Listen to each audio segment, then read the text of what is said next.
Hi, my name is Filcher, and welcome to my Hytale Sub-Biome Showcase. One of the things that I absolutely love about this game is the variety of sub-biomes featured in Gen V1.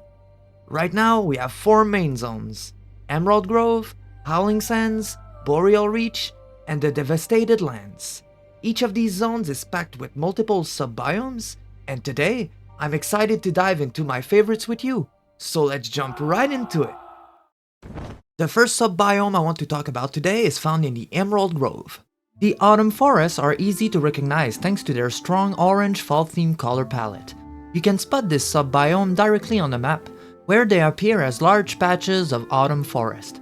They're filled with a variety of mushrooms, maple and aspen trees, and plenty of boars, making them a great spot for early game hides.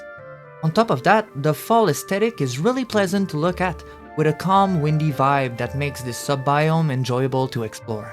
Some of the generated structures are reworked settlements, where these troll-like creatures live in small camp-style habitats that fits the theme of the zone really well. Some would say it's pretty generic, which I would agree, unlike the second sub-biome, which is found in the Devastated Lands. The Cinder Wastes is a sub-biome defined by a vast terrain with massive slate rock formations jutting out of the ground. The landscape features orange-hued grass and burnt cursed-looking trees, creating a haunting atmosphere. In the Cinder Wastes, the soil itself is ash, and you'll come across eerie structures filled with skeletons, making it a desolate and unique place to explore. It really feels like stuff has been burning for centuries here, and that's really cool. You can find those undead cows and skeleton horses. The whole sub-biome is just great for its scenery and atmosphere, and I really love the charred aesthetic to it. On to the next sub-biome now. The Oasis is a sub-biome found in the Howling Desert.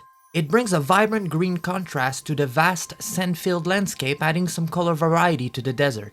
The area features a wide range of flowers and plants, along with dry trees, palm trees, and bottle trees. Much like the autumn forest, this sub-biome is really well implemented in my opinion, especially in terms of atmosphere and the color palette used. It can generate in the form of ponds or winding rivers, which feels original and fits perfectly with the overall atmosphere of the desert, and the game in general.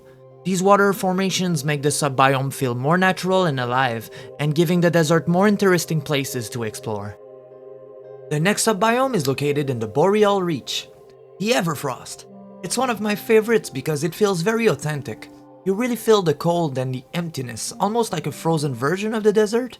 There isn't much vegetation or terrain variety, but that's balanced out by the amount of creatures you can find like bisons, white wolves, polar bears, snow leopards, and frost skeletons. The Everfrost looks best at dusk in my opinion, and it can generate tall towers with multiple small rooms, some of which contains chests you can loot. The scenery in this sub-biome is great, and honestly it reminds me a lot of cold late winter nights we get here in Quebec.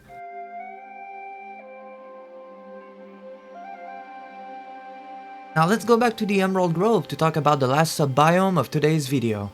The swamps. This area is filled with murky water, dense vegetation, and pumpkins scattered throughout the area. Just like in the Everfrost, the swamps can generate large tower-like structures, but this time they blend into the environment with a more overgrown and damp look. These structures are packed with enemies and loot, making the swamps a really interesting place to explore early on. It is home to the Musshorn, a passive cattle-like creature covered in moss.